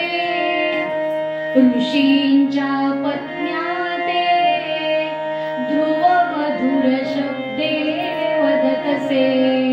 काय सांगतोय बघा, ऋषींच्या पत्न्या ते ध्रुव मधुर शब्दे वदतसे. पिता विष्णू माझा जननी कमला हे म्हणतसे. बरं, आई वडिलांचं नाव ना विष्णू आणि आईचं नाव ना कमला.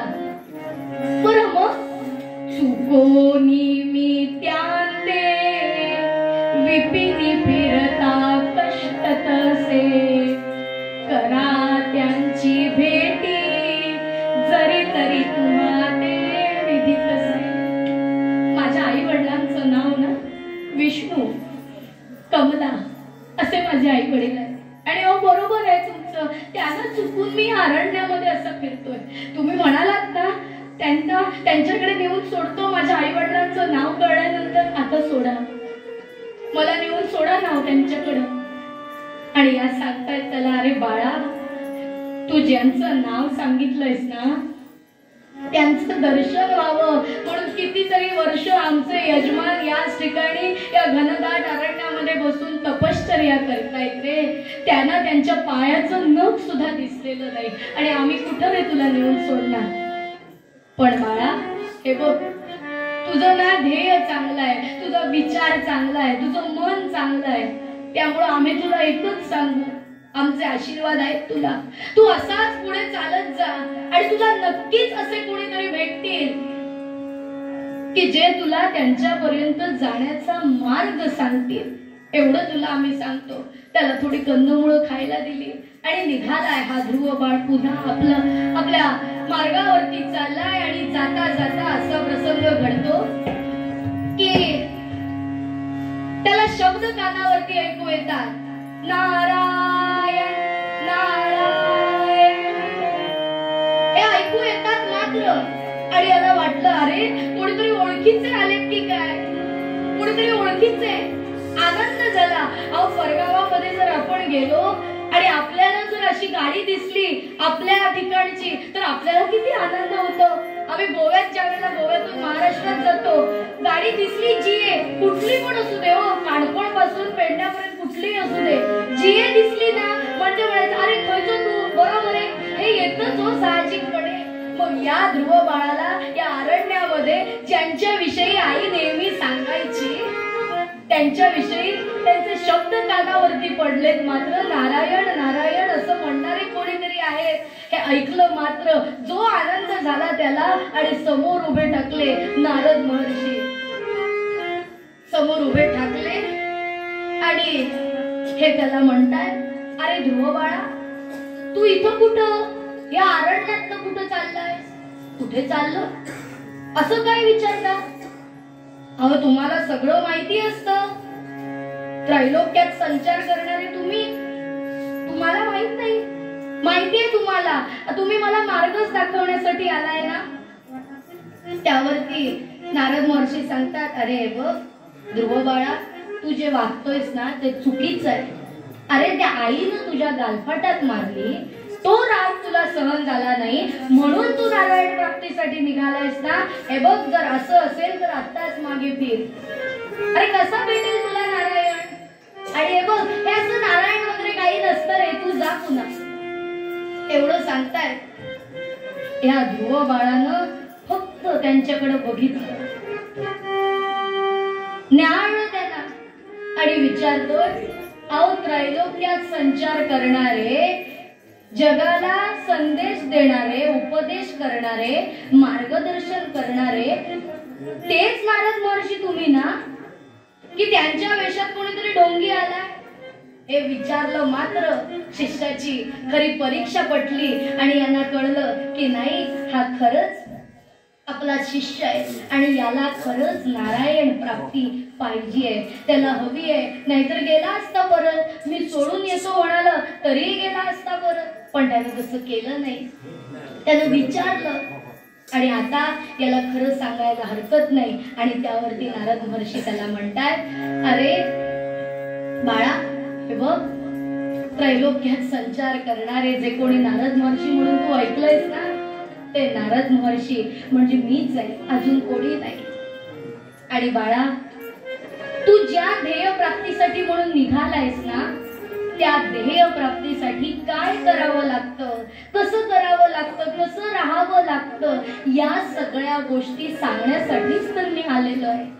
हे बघ तुझा कान कर इकडे, तुला मी एक मंत्र सांगतो, त्या मंत्राचा जप तुला करायचा आहे, करशील ना?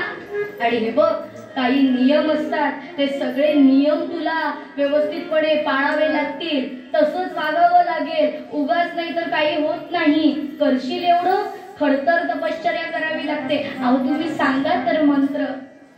आणि यांनी कानामध्ये मंत्र सांगितला, ओम नमो भगवते वासुदेवाय, ओम नमो भगवते वासुदेवाय, ओम नमो भगवते वासुदेवाय, असा मंत्र सांगितला, 12 अक्षरी मंत्र.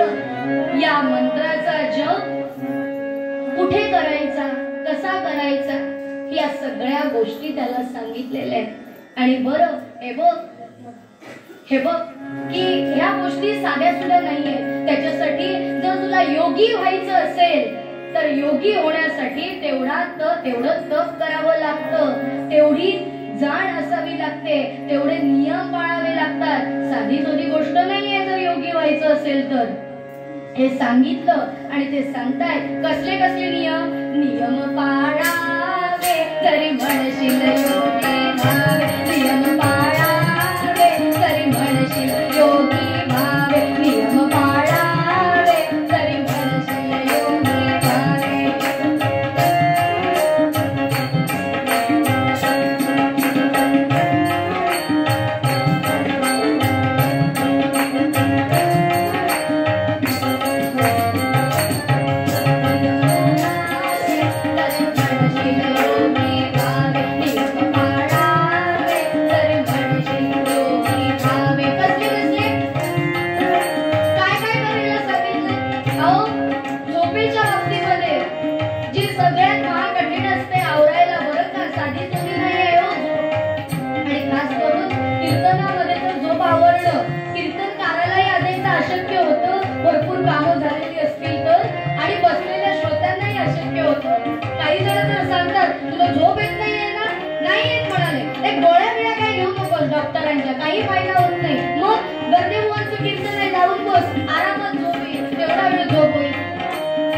जी झोप असते ती झोप कधी कुठेही कशी येऊ शकते आणि जी घात करते. मग योगी व्हायचं असेल तर हे नियम मान्य प्रमुख आहेत. कसले?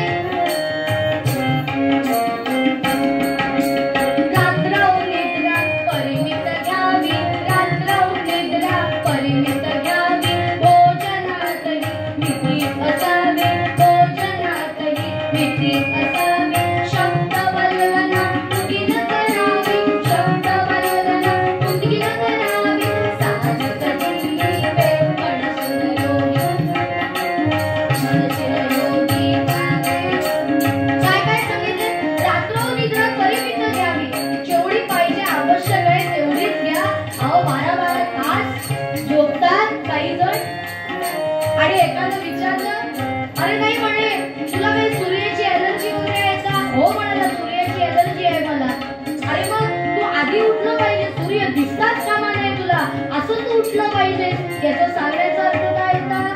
सूर्योदय होण्यापूर्वी उठ हा सांगतो मी तेच करतो. सूर्य येऊन गेला की मी उठतो म्हणजे म्हटलं आम्ही चंद्रवंशी. चांगलंय, सूर्यवंशी नाही. त्याच्यामुळे जेवढी झोप आवश्यक तेवढीच घ्या. पुढे काय सांगितलं? भोजनातही मिती असावी. अहो उगाच केलंय वाढलंय आवडतं म्हणून भरपूर खाल्लं जमेल का असं? ज्या वेळेला गोव्यामध्ये तुम्ही बरेच जण पोचला असाल, खतखत नावाचा एक प्रकार आहे बघा. आणि मणगणं आवडतं म्हणून जर खात गेले खात बसले तर काय होईल? खतखत मणगणं संपेल. गोवेकरांना ती भीती नसते हो. संपलं म्हणून काय नाही, भरपूर करून ठेवतात ढिगानं. जरा गोव्याचं चांगलं सांगायला पाहिजे आमचं, म्हणजे तुम्ही याल सगळेजण आमच्याकडे एवढीच इच्छा. मग आणि हे सांगतात खतखत मणगणं करा, वाढा तुम्ही. पण असं चालतंय का? नाही, भोजनातही मिती असावी. बरं, दुसरं काय सांगितलंय? नियम शब्द वल्गना अवघी न करावी. अहो कीर्तन करायचं काय झालं, काही बोलत सुटाल का असं म्हणाले म्हणजे? मग शब्द वल्गना उगी न करावी. जिथे पाहिजे जेवढे पाहिजे तेवढेच शब्द बोला, तेवढेच अपेक्षित आहे तरच तुम्हाला मान असतो. नाहीतर उथळ पाण्याला खळखळाट फार हे सांगितलेलंच आहे, म्हटलेलंच आहे. त्याच्यामुळं हे नियम सांगितले की उगीच शब्द वल्गना नको, साधक जीवे. जर तुम्हाला मनापासून इच्छा असेल ना भगवंताच्या चरणी लीन होण्याची किंवा भगवंत तुम्हाला भेटावा असं जर वाटत असेल ना तर या कशाची तमा बाळगू नका. एवढं लक्ष ठेवा, साधक होऊन जा, दीन भावाने जा. भगवंत आपणच येईल, आपणच भेटेल तुम्हाला एवढं सांगतात मात्र. आणि हे नियम बाळा, नियम पाळा रे तरे म्हणशील योगी भावे. नियम पाळा रे तरे म्हणशील योगी भावे. नियम पाळा रे. आता नियम पाळा म्हणजे तुम्ही योगी व्हाल, तुम्हाला समजेल काय करायचं असेल ते. आणि जर हे जमलं तुम्हाला म्हणजे काय आम्हाला हो अनेकदा विचारतात कीर्तनामधलं जे सांगतात ते आधी बुवा तुम्ही करता का हो? रागावरती नियंत्रण वगैरे म्हटलं अजिबात नाही. ज्या गोष्टी करत नाही त्या गोष्टी सांगायच्याच नाही म्हणजे काय प्रश्नच मिटतो. मग योगी व्हायला एवढे नियम नाही हो, जमणार, शक्यच नाही. भोजनात मिती एक वेळ चालेल पण रात्र निद्रा परिमित घ्यावी इथं जरा आम्ही मागे पडतो म्हणून आहे तिथं जायचं तेच जमत नाही. मग या सगळ्या गोष्टी जर पाळल्या, या सगळ्या नियमांचं जर पालन केलं तर कुठेतरी तो भगवंत मिळतो. तर तुम्हाला जे प्राप्त करायचं आहे ते तुम्ही करू शकता असं सांगितलंय. आणि दुसरी गोष्ट कशी की अनेकदा बघा उपास करतात म्हणतात लोक उपवास करायचा आहे. कसला उपवास? अहो काय नाही, एकादशी दुप्पट काशी हेही त्याच्या मागे मग जोडतात. उपवास म्हणजे या शब्दाचा अर्थ काय? उप अधिक वास, भगवंताच्या जवळ जाऊन बसा आणि ते त्याचं नामस्मरण करत असताना तुम्ही तहान भूक सुद्धा विसरून जाल. एवढ्या श्रद्धेने एवढ्या भावनेने भगवंताचं नामस्मरण करा, तो खरा उपवास. आणि इतर जे उपवास घडतात ते अहो बटाट्याचे कितीतरी प्रकार करतात आणि मग कसला उपवास? मग नुसते बटाटेच आणि ते मग डोक्यातही भरतात आणि मनातही भरतात. अशाला भगवंत जवळ करेल का? नाही. म्हणून त्यासाठी हे नियम सांगितलेले आहेत, त्यासाठी सांगितलंय या सगळ्या नियमांचं पालन कर.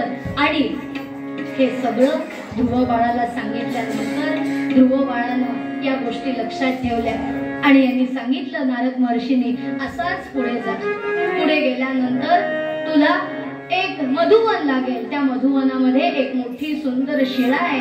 त्या शिळेवरती बस आणि या नामस्मरण कर, या जपाचं हा जप कर. हे जे तुला मी द्वादश अक्षरी मंत्र दिलाय ना तो जप कर त्याचा आणि अगदी मनोभावे कर. सगळ्या जगाचा विसर तुला झाला पाहिजे एवढी गोष्ट लक्षात ठेव. काही आठवता कामा नये आणि अशा पद्धतीने जर केलास तरच भगवंत तुला भेटतील असा विचार केला.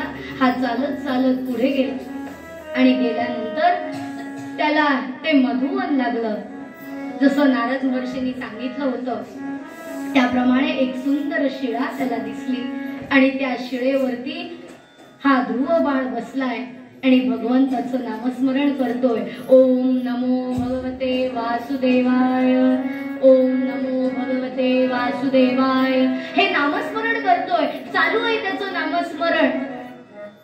सुरुवातीच्या काही कालखंडामध्ये काही काळामध्ये हा फक्त पाणी पिऊन राहायला लागला. त्यानंतर कंदमुळं पण खायचा, पण नंतर मात्र पाणी झालं, कंदमुळं बंद केली, पाण्यावरतीच राहायला लागला आणि पाण्यानंतर शेवटी फक्त आणि फक्त भुकेसाठी हवा भक्षण करायला. हे बघितलं मात्र अहो सगळ्या देवांना काळजी वाटायला लागली. काळजी कसली? ध्रुव बाळाची नव्हे, आपल्या नोकरीची. आणि हे झाल्यानंतर मात्र कारण भगवंत भोळे आहेत, भगवंत साधे आहेत, कुठलं पद कधी काढून देतील सांगता येत नाही अशी स्थिती आहे. आणि हे झाल्यावरती मात्र इंद्रालाही असं वाटायला लागलं की आता काहीतरी उपाय केला पाहिजे. अहो हवा भक्षण यानं केल्यामुळे सगळी हवाच नाही तिथली, या देवांची पोट फुगायला लागली, हवाच नाही, श्वास घेणार कसा, करणार काय, हे सगळं बघितलं मात्र आता उपाय काय करायचंय तर कुठल्या ना कुठल्या प्रकारे याची जी ही उपासना चाललेली आहे याचं जे हे ध्यान चाललेलं आहे ते भग्न करायचं असा विचार यांनी केला. आणि म्हणून काय करायला लागले बघ. सुरुवातीला यांनी त्याच्यावरती हत्ती पाठवला, हत्ती सोडून दिला म्हणजे तरी तो उठेल, जागा होईल. पण त्या हत्तीला मात्र तो आपला शत्रू, वाघ, सिंह आहे असंच वाटायला लागलं. त्याच्यामुळे तेही नाही झालं. हे सगळं घडल्यानंतर याच्या मागे कारण काय होतं? एवढे हत्ती पाठवले, साप पाठवले, अजून काय केलं आणि त्यांना ते शत्रू का वाटायला लागले? कारण भगवंताने त्या ध्रुव बाळाभोवती तसं कवचच निर्माण केलं होतं. माझं बाळ आहे ना, मग माझ्या बाळाला कसा धक्का पोचू देईन मी असा विचार त्यांनी केलेला होता. आणि म्हणून म्हणाले की संकट देतात, आव्हानं देतात एक एक भगवंत, पण ती कशी पेलायची, कसं त्याच्यावरती मात करायचं या सगळ्या गोष्टी सुद्धा आपल्याला नकळतपणे का असेना भगवंत सांगत असतात आणि याची प्रचिती आपल्याला नेहमीच येते. आणि शेवटी या इंद्रदेवांचाही काही उपाय कामी आला नाही. सगळे देव प्रार्थना करायला लागले. आता म्हणायला लागले कोणाकडे जायचं? अहो म्हटलं कोणाकडे म्हणून काय विचारता? भगवान शंकरांकडे जाऊन काय उपाय नाही, कारण हा प्रार्थना करतोय, नामस्मरण करतोय, ध्यान करतोय ते विष्णूंचं. म्हणाले विष्णूंकडे जाऊया. आणि सगळे जण विष्णू लोकामध्ये गेले, सगळे भगवंत विष्णू लोकामध्ये गेले. आणि या विष्णू लोकात गेल्यानंतर हे आपले पहुडले शेषशाही भगवान विष्णू आणि बसलेले आहेत लक्ष्मी माता सुद्धा बाजूला त्यांच्या पाय चेपत आणि सगळे देव आले आणि म्हणाले अहो तुम्ही इतके शांत कसे? काही म्हटलं काय झालं म्हणून काय विचारता? अहो तुम्हाला आम्ही काही वेगळं सांगायला पाहिजे का? तुमचं ध्यान करत बसलाय हो ध्रुव बाळ. हो मग करू दे, चांगलं आहे की. अहो चांगलं आहे म्हणजे काय? एवढं कठोर ध्यान एवढ्या लहान वयात करतोय. अहो त्याला खाणं पिणं पण सोडून दिलंय. एवढंच नाही तर आता हवा भक्षण करायला लागलाय आणि त्याच्यामुळे आमची बघा कशी पंचायत झाली आहे ते. त्याबरोबर हे सांगताय ते ठीक आहे, बघूया काय होत आहे. अहो म्हणाले आता एवढा विचार करू नका, आता एवढा विचार करू नका. तो तुमची एवढी मनोभावे प्रार्थना करतोय, एवढं नामस्मरण करतोय ना, एवढं तुमच्या बाबतीमध्ये ध्यान त्याचं चालू आहे ना, मग अहो असं करू नका. काय करू मग? जा आणि त्याला दर्शन द्यावं. दर्शन देऊ म्हणतात. शेवटी लक्ष्मी मातेने सांगितलं, अहो असं करू नका, लहान आहे तो बाळ, आणि एवढी कठोर तपश्चर्या एका लहान मुलाकडनं करून घ्या, किती वेळ म्हणून, किती काळ म्हणून. अहो असं करू नका, आता त्याचा तुम्ही दर्शन देण्याची वेळ आलेली आहे. ठीक आहे. लक्ष्मीला सांगितलं आणि दोघंही हे कमलाकर आणि लक्ष्मी माता दोघही जण हे विष्णू, श्री हरी विष्णू आणि कमला माता ज्या ठिकाणी बसून, ज्या निर्जन ठिकाणी बसून हा ध्रुव बाळ तपश्चर्या करत बसला होता, ध्यान करत बसला होता, तिथं येऊन पोहोचलेले आहेत. प्रत्यक्ष श्रीहरी विष्णू आलेले आहेत, समोर उभे ठाकले. पण ध्रुव बाळ काही बघेना. ध्रुव बाळ काही शब्दही फुटत नाहीये, नवे नवे ध्रुव बाळाचे डोळेही उघडत नाहीये. आता काय करायचं? अरे आम्ही एवढं आलोय, याला जर डोळेच नाही उघडले तर आम्ही दिसणार कसे याला, असा विचार ते करतायत. आणि मग त्यांनी पाहिलं तर आपल्या अंतर्ज्ञानानं पाहिल्यानंतर त्यांना समजलं, काय हा आहे बघा एवढा मुलगा, या मुलानं आपल्या मनामध्ये, हृदयामध्ये माझीच प्रतिकृती साठवलेली आहे, तिच्याकडेच बघत ध्यान करतोय, मग त्याला मी दिसणार कसा, एवढा विचार केला. मात्र यांनी ठरवलं आधी ती प्रतिकृती बाजूला केली पाहिजे आणि तरच याचं ध्यान भग्न होईल, त्याच्याशिवाय याचं ध्यान भग्न होणार नाही. एवढी कठोर तपश्चर्या एवढ्या लहान वयामध्ये. म्हणाले ठीक आहे. आणि यांनी त्याच्या हृदयामध्ये, त्याच्या मनामध्ये त्यानं जी प्रतिकृती तयार केली होती ना विष्णूंची, ती बाजूला केली. ती बाजूला केल्याबरोबर हा गडबडला, डोळे उघडले आणि समोर बघतो तो प्रत्यक्ष श्री हरी विष्णू.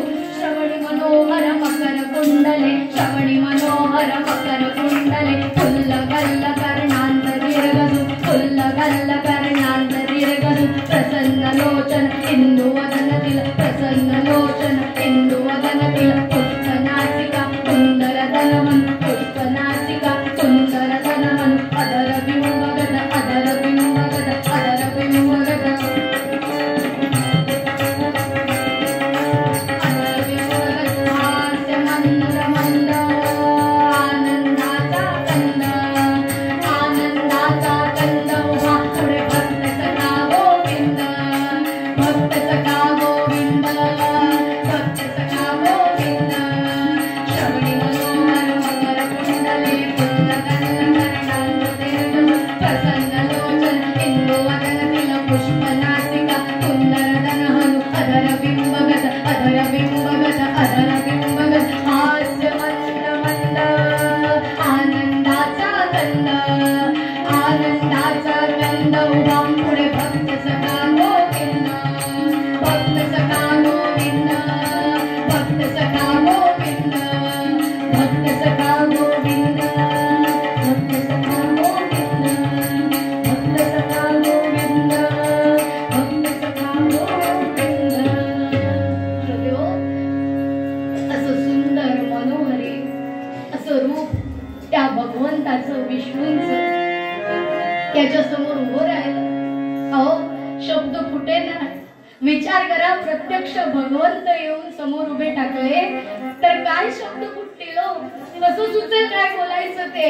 आणि होत नाही बरं का, प्रत्यक्ष भगवंत जर समोर आला ना तर काय बोलू आणि काय करू, अहो साधा नमस्कार करायची बुद्धी होत नाही त्यावेळेला. असं होतं आणि त्याच्या तोंडातून शब्द फुटेना. याला खरं तर विष्णूंची स्तुती करायची आहे, पण काय बोलावं ते कळेना. आणि ही त्याची स्थिती भगवंताने ओळखली. भगवंतानी ओळखली आणि आपल्या हातामध्ये असणारा शंख त्याच्या गालाला लावला. योऽन्तः प्रविश्य मम वाचमिमां प्रसुप्तां संजीवयत्यखिल शक्तिधरस्वधाम्ना अन्यांश हस्त चरण श्रवणत्वगादी प्राणान् नमो भगवते पुरुषाय तुभ्यं. ही स्तुती केली भगवंताची, त्या श्रीहरीची. शब्द फुटले आणि आता भगवंत विचारतायत, काय पाहिजे तुला, वर माग. अरे आईवरती राग करून तू आलास ना, तुला ती जागा पाहिजे ना, ठीक आहे, मी सांगतो तुझ्या आईला, सांगतो तुझ्या वडिलांना की तुला जे पाहिजे ते देऊन टाक. नाही नाही देवा, आता मला ते काही नको. अहो, आधी वाटत होतं की ते खरं सुख आहे, ते खरं आहे, पण जसं जसं मी तुमचं ध्यान करत गेलो ना, तसं तसं मला समजलं की खरं काय आहे. शाश्वत असं एकच आहे, ते म्हणजे तुमची भक्ती, ते म्हणजे तुम्ही. आणि आता तुम्हाला सोडून मला कुठेही जायचं नाही. अरे असं नाही, पण एवढी कठोर तपश्चर्या केलीस ना, काहीतरी पाहिजे म्हणूनच तर केलीस ना. हे बघ, आम्ही असं ऋण नाही ठेवत, भक्ताचं सुद्धा आमच्यावरती ऋण असतं बरं का. एवढं सगळं तो करतो ना आमच्यासाठी. मग हे बघ, तू जे काही तुला पाहिजे ते माग. वरमगृही, मी वर देण्यासाठी आलोय. काय पाहिजे तुला, जे मागशील ते पूर्ण केलं जाईल. ठीक आहे म्हणाला. भगवंता, तुम्हाला जर द्यायचं असेल ना, तर मला एकच द्या. काय देऊ सांग? ज्या जाग्यावरून मला कधी कोणी उठ म्हणणार नाही अशी जागा मला द्या. ऐसे जगह पे बिठाना कोई न बोले उठ, ऐसी बात कहना कोई न बोले झूठ. भगवंता, मला अशी जागा द्या की ज्या जाग्यावरून मला कधी कोणी उठ म्हणणार नाही. एवढंच मात्र द्या, मला अजून बाकी काही नको. ठीक आहे, तथास्तु. भगवंतांचा शब्द आहे हो, भगवंतांचा वरदहस्त आहे, आशीर्वाद आहे. आणि त्याचाच परिणाम या ध्रुव बाळाला अशी जागा मिळाली ज्या जाग्यावरून जो ध्रुव तारा आपल्याला दिसतो. कोण सांगेल, पोचणार तरी काय कोण त्यांच्यापर्यंत? कोण सांगेल आता येईल का सुरुची आई उठ म्हणून सांगायला? अशी जागा त्यांना मिळालेली आहे की ज्या जाग्यावरून त्यांना कोणी कधी उठ म्हणणार नाही. आणि हे सगळं कशामुळे शक्य झालं? अहो, ते आपल्या ध्येय प्राप्तीसाठी जिद्दीनं धडपड करत गेलेच, पण जे नियम सांगितले तेही पाळले. आणि ते पाळत असताना मला काहीतरी पाहिजे म्हणून त्यांनी भगवंताची उपासना केली नाही, भगवंतांचं नामस्मरण केलं नाही, तर जे केलं ते दीन भावनेनं. जसं आई आपल्या बाळावरती प्रेम करते, त्या प्रेम भावनेनं भगवंताला त्यांनी आपलंसं करून घेतलं, तो दीन भाव ठेवला. हे जे काही चालू आहे ते सगळं भगवंता तुझ्याच कृपेनं चालू आहे याचीही जाणीव ठेवली. आणि या जाणीवेतून त्या श्रीहरीला, प्रभूला अगदी आपल्या जवळचे वाटायला लागले. एवढंच नाही तर त्या श्रीहरीची बहुहरीची प्रीती, असं जे कृष्ण दयार्णव हे संत कवी सांगतात ना, त्या पद्धतीनं त्यांची प्रीती या ध्रुव बाळावरती राहिली. आणि म्हणून ज्या वेळेला यांची उदाहरणं दिली जातात त्यावेळेला भक्त प्रल्हाद, ध्रुव बाळ यांच्याविषयी का सांगितलं जातं? एवढ्या लहान वयामध्ये एवढी कठोर तपश्चर्या करणं, नक्कीच मागच्या जन्मीचं काही ना काहीतरी सुकृत असतं, संचित असतं, पण ते ओळखून तसं करणं. मुळात या लहान मुलांनी एवढ्या लहान वयामध्ये एवढी तपश्चर्या करणं, ती सुद्धा मन लावून, हे खरंच आश्चर्य आहे. आणि या सगळ्या गोष्टींचा विचार केलेला आहे म्हणूनच या गोष्टी आपल्याला सांगितल्या जातात, याची कल्पना दिली जाते, जेणेकरून एवढ्या लहान मुलाला जे जमलं ते आपल्याला का जमू नये एवढं तरी वाटून भगवंताची दीन भावनेनं आणि प्रेम भावनेनं आपण सेवा करावी, त्याला शरण जावं. आणि मी जो काही आहे हा मी नाहीच आहे, तू दिलंयस ना, तू ठेवलंयस ना म्हणून मी असं आहे, ही धारणा मनामध्ये ठेवली तर नक्कीच त्या भगवंताच्या प्रीतीला आपण पात्र ठरतो. भैरवीच्या स्वरामध्ये आजच्या या कीर्तन सेवेला मी तात्पुरता विराम देते. श्रोते हो, जे काही माझ्या वडिलांनी मला शिकवलं, जे काही त्यांच्या कीर्तनांमधून आणि भागबुवा यांच्या कीर्तनामधून सुद्धा मी जे शिकले, ऐकलं, ते आपल्यासमोर मांडण्याचा प्रयत्न केला.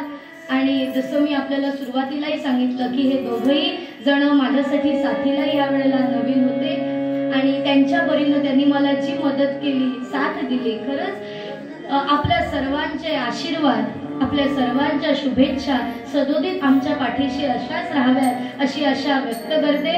आणि माझे डावं आणि उजवं अशी दोन्ही जी साथ यांनी दिली ही अगदी चांगल्या पद्धतीने दिली आणि त्यांचंही चांगलं व्हावं अशी भगवंताच्या चरणी प्रार्थना करते. जी काही कीर्तन सेवा या ठिकाणी घडली ती आपल्याला आवडली असेल अशी आशा व्यक्त करते. जे काही चुकलं असेल ते सोडून द्या, माफ करा. नक्कीच जे काही चुकलंय वाटतंय तुम्हाला ते नक्कीच सांगा. पुढच्या कीर्तनामध्ये ते सुधारण्याचा नक्कीच प्रयत्न करेन. जे काही तुम्हाला आवडलं ते माझ्या गुरूंचं आणि त्यांच्याही गुरूंचं आहे, त्यांच्या चरणी अर्पण करते.